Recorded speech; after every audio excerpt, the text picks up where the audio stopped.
Men, when a wife cheats, she doesn't always hide it with her actions, she hides it with her words. Female psychology shows us that gaslighting is one of the most powerful weapons used to silence your suspicions and make you doubt your own reality. Today, I'll reveal 7 gaslighting phrases cheating wives use to shut you down. These phrases are psychological manipulation tactics designed to make you question yourself instead of questioning her behavior. They're calculated, they're effective, and they've been used to silence countless men who had every right to trust their instincts. Before we dive in, hit that subscribe button and ring the notification bell if you want to protect yourself from manipulation. Drop a comment below if you've ever heard one of these phrases. It might save another man from being gaslighted. Let's break down these 7 deadly phrases and the psychology behind why they work so effectively against masculine psychology. Phrase 1. You're just paranoid. This is the classic dismissal phrase that every cheating wife has in her arsenal. When you notice something's off, late nights, secretive phone calls, emotional distance, changed passwords, new clothes, unexplained expenses, and you bring it up, she immediately labels your concerns as paranoia. The psychology here is brilliant and devastating.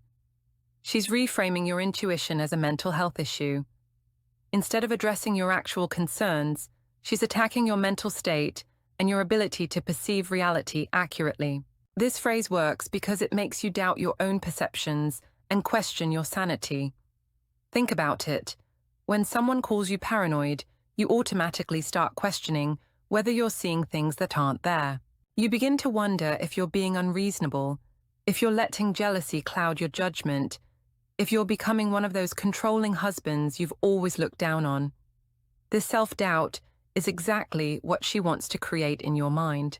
The truth is, your instincts are usually right, especially when multiple suspicious behaviors align. When something feels off in your relationship, there's probably a concrete reason. Men have evolved over thousands of years to detect threats and inconsistencies. But by calling you paranoid, she's training you to ignore those evolutionary instincts and trust her word over your own observations. Here's what's really happening psychologically. She's projecting confidence while you're expressing vulnerability. In that dynamic, the confident person often wins the psychological battle, even when they're lying. She appears calm and rational, while you appear emotional and suspicious. This creates a power imbalance where your concerns seem less valid than her denials. The word paranoid is specifically chosen because it has clinical connotations. It suggests mental illness, irrationality, and distorted thinking. By using this label, she's not just dismissing your concerns, she's questioning your mental competence to have valid concerns in the first place. Don't let this phrase shut you down. If multiple things seem suspicious, you're not paranoid, you're observant. Trust your pattern recognition abilities. Phrase 2. Why don't you trust me? This phrase is pure emotional manipulation, disguised as a reasonable question. When you express concerns about her behavior, she flips the script and makes it about your supposed lack of trust rather than her suspicious actions that triggered your concerns. The psychology behind this is called deflection with guilt induction. Instead of answering your concerns directly, she's making you feel guilty for having them in the first place. She's positioning herself as the injured party, the loving, faithful wife whose husband doesn't trust her despite all her devotion and loyalty. This phrase works because most men want to be seen as trusting, confident, secure partners. When she questions your trust, you feel like you're failing as a husband and as a man. You start thinking, maybe I should just believe her. Maybe I'm being a bad husband by questioning her. Maybe real men don't need constant reassurance. But here's the fundamental truth she's hoping you'll forget. Trust isn't blind faith. Trust is earned through consistent, honest behavior over time. If her actions are giving you reasons to question her, then your lack of complete trust is justified, not shameful. Trust must be maintained through transparency and consistency. She's using your own values against you. She knows you want to be a trusting husband, so she weaponizes that desire to shut down your legitimate concerns. She's essentially saying that questioning her means you're inadequate as a partner, regardless of whether your questions are based on observable evidence. The reality is this: a faithful wife who's being questioned unfairly would address your concerns directly and compassionately, not attack your character for having them. She'd want to understand why you're feeling insecure and would work actively to reassure you through actions, not just words. She wouldn't make you feel guilty for needing reassurance when her behavior has been confusing or suspicious. Pay attention to how she responds to your concerns. Does she answer your questions or attack you for asking them? Phrase 3, we're just friends. This is the minimization masterpiece. When you express concern about her relationship with another man, whether it's a coworker, old friend, gym buddy, or new acquaintance, she reduces it to simple, innocent friendship while dismissing your concerns as unreasonable jealousy. The psychology here is called threat minimization combined with social pressure. She's taking something that feels threatening to you and your relationship and making it seem completely harmless and socially acceptable. After all, what kind of controlling, insecure husband doesn't want his wife to have friends of both genders? This phrase works because it makes you feel unreasonable and possessive for being concerned about opposite-sex friendships. She's counting on social conditioning that says men and women can be platonic friends to shut down your concerns. She's also leveraging your desire to appear modern, evolved, and secure rather than traditional and controlling. But let's be honest about the psychology of opposite-sex friendships in marriages. While they can exist healthily, they require clear boundaries, complete transparency, and mutual respect for the marriage. If she's being secretive about the friendship, if they're texting at inappropriate hours, if she lights up when talking about him, if she's sharing intimate details about your marriage with him, if she's comparing you to him, or if she's prioritizing his needs over yours, that's not just friendship. The phrase, we're just friends, often precedes, it just happened, or I didn't mean for it to go this far, or one thing led to another. Emotional affairs almost always start as just friendship and gradually evolve into something more intimate and threatening to the marriage. Pay close attention to her behavior around this friend. Does she act differently when he calls or texts? Does she smile in a special way when reading his messages? Does she hide their conversations or minimize the frequency of contact? Does she dress differently when she's going to see him? Does she mention him frequently in conversations? These are red flags that this friendship has crossed into dangerous emotional territory. A wife who truly values her marriage would be completely transparent about opposite-sex friendships and would proactively set clear boundaries to protect the relationship. She would include you in interactions when possible and would never make you feel foolish for expressing concerns. Phrase 4, you're overreacting. This phrase is designed to invalidate your emotional response to genuinely suspicious behavior. When you express hurt, anger, concern, or disappointment about something she's done, she dismisses your feelings as excessive, unreasonable, or disproportionate to the situation. The psychology behind this is emotional invalidation combined with reality distortion. She's not addressing the behavior that upset you, she's attacking your reaction to it.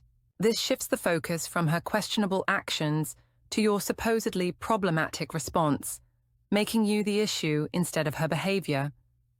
This phrase works because it makes you question whether your feelings are justified or appropriate. You start thinking, maybe I am overreacting. Maybe this isn't as big a deal as I thought. Maybe I'm being too sensitive or emotional. This self-doubt causes you to back down from legitimate concerns and accept unacceptable behavior. But here's what she's really doing. She's training you to have smaller emotional reactions to bigger problems. Each time she tells you you're overreacting and you accept that judgment, you're being psychologically conditioned to tolerate more suspicious behavior with less resistance. She's essentially teaching you to ignore your emotional alarm system. The truth is, if something in your relationship is bothering you enough to bring it up, you're not overreacting. You're communicating like a healthy partner should. Healthy relationships require both partners to express their concerns without being dismissed or invalidated. Your emotions are data about the relationship that deserve consideration. Think about it this way. If your reaction seems big to her, maybe it's because the problem is bigger than she wants to admit or acknowledge. Sometimes a strong emotional reaction is exactly what the situation calls for.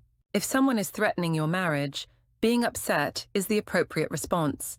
A faithful wife who cares about your feelings would want to understand why you're upset and would work to address the underlying issues, not dismiss your emotions as overreactions. She would validate your feelings, even if she disagreed with your conclusions. Phrase 5, if you loved me, you'd believe me. This is emotional blackmail disguised as a love test. She's making your willingness to believe her potentially false statements a measure of your love for her. According to this twisted logic, doubt equals disloyalty, and questioning equals not loving her enough or properly. The psychology here is called conditional love manipulation. She's suggesting that your love should be proven through blind faith in her words, regardless of what your eyes, instincts, and evidence are telling you. She's weaponizing the deepest emotion in your relationship against your ability to think critically and protect yourself. This phrase is particularly devastating because it weaponizes love, the foundation of your relationship, against your ability to assess reality accurately. She's essentially saying that if you truly love her, you'll turn off your brain, ignore red flags, and accept whatever she tells you without question or verification. But real love doesn't require you to be blind, stupid, or naive. Real love includes caring enough about the relationship to address problems when they arise, and to seek truth rather than comfortable lies. Real love means both partners are honest with each other, not that one person believes everything without question, while the other lies with impunity. She's using your love for her to manipulate you into accepting her deception. That's not love. That's emotional abuse and manipulation. A woman who truly loves you wouldn't ask you to ignore obvious signs of betrayal as proof of your devotion. She wouldn't make your love conditional on your willingness to be deceived. The cruel irony is that she's asking you to prove your love while she's potentially destroying it through her actions and lies. If she truly loved you, she'd be transparent and honest, not demanding blind faith while behaving suspiciously and secretively. Don't let anyone use your love as a weapon against your judgment and self-protection. Love and trust can coexist with healthy skepticism when behavior doesn't match words. Loving someone doesn't mean becoming their victim. Phrase 6, you're the one with the problem. This is the ultimate deflection technique and probably the most psychologically damaging. When confronted with suspicious behavior, she turns the spotlight completely away from her actions and onto your character, your insecurities, your past relationships, or your mental state. The psychology behind this is called projection and blame shifting, combined with character assassination. Instead of taking responsibility for her behavior, she's making you responsible for your reasonable reaction to it. She might bring up your past relationships, your childhood issues, your insecurities, or your family dynamics to explain why you're seeing problems that don't exist. This phrase works because it puts you completely on the defensive. Instead of her explaining her suspicious behavior, you're now defending your right to be concerned, your mental stability, and your ability to perceive reality accurately. She's successfully changed the subject from her actions to your psychology and character defects. You might hear variations like, you're just insecure because of your ex. You have daddy issues. You're projecting your past onto me. Or, you need therapy for your trust issues. All of these are designed to make you the problem that needs fixing, while she escapes scrutiny and accountability entirely. But here's the crucial reality. Even if you do have insecurities or trust issues from the past, that doesn't automatically invalidate your current concerns or create suspicious behavior where none exists. Past trust issues don't make her stay out late, without explanation, hide her phone, or act differently around certain people. They just make you more aware of these behaviors when they occur. A faithful wife who understands your past wounds would work extra hard to reassure you and be transparently honest, not use your vulnerabilities against you as weapons. She'd address your concerns with compassion and understanding, not weaponize your insecurities to avoid accountability for her actions. Don't let her make you the problem when she's the one behaving suspiciously. Your past doesn't excuse her present behavior, and your insecurities don't create her lies. Phrase 7. I can't believe you'd accuse me of that. This is the victim performance designed to make you feel guilty for even questioning her or asking for basic transparency. She acts shocked, hurt, devastated, and deeply offended that you would dare suggest she's capable of betrayal or deception. The psychology here is called righteous indignation theater, combined with victim role reversal. She's performing outrage and devastation to make you feel like you've wronged an innocent person by asking reasonable questions about genuinely suspicious behavior. The goal is to make you so uncomfortable with her emotional reaction that you apologize and back down immediately. This phrase works because most men don't want to hurt their wives or make them cry. When she acts devastated by your accusations, you feel like you've attacked an innocent person unfairly. This guilt makes you want to comfort her, apologize for your suspicions, and forget your concerns entirely to restore peace.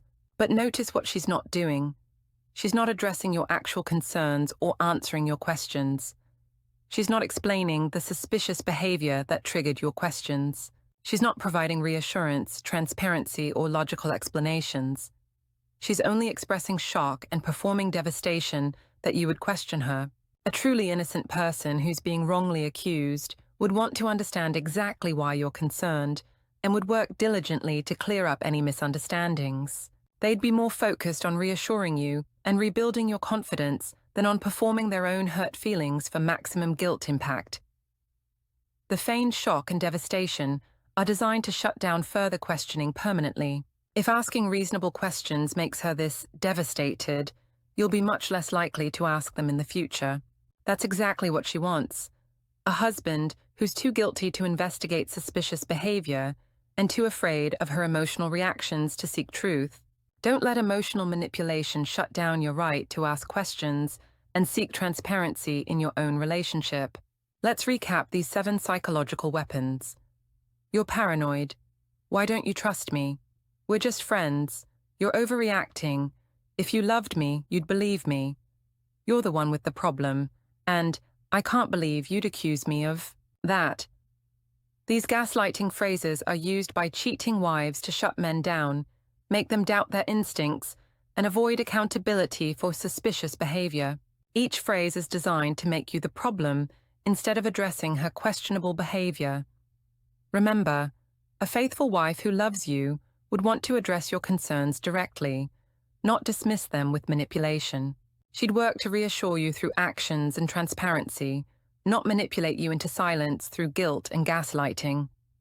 Your instincts and observations matter, and you have every right to ask questions in your own relationship. If this video gave you clarity about what you've been experiencing, smash that like button and subscribe for more content about relationships and psychology. Hit the notification bell so you never miss content that could protect you from manipulation. Comment below and tell me which phrase you've heard before. Your story could help another man see the truth and trust his instincts. Share this video with any man who might need to hear these truths. And remember, you're not paranoid, you're not overreacting, and you're not the problem for noticing when something doesn't feel right. Trust yourself and your instincts. They're trying to protect you,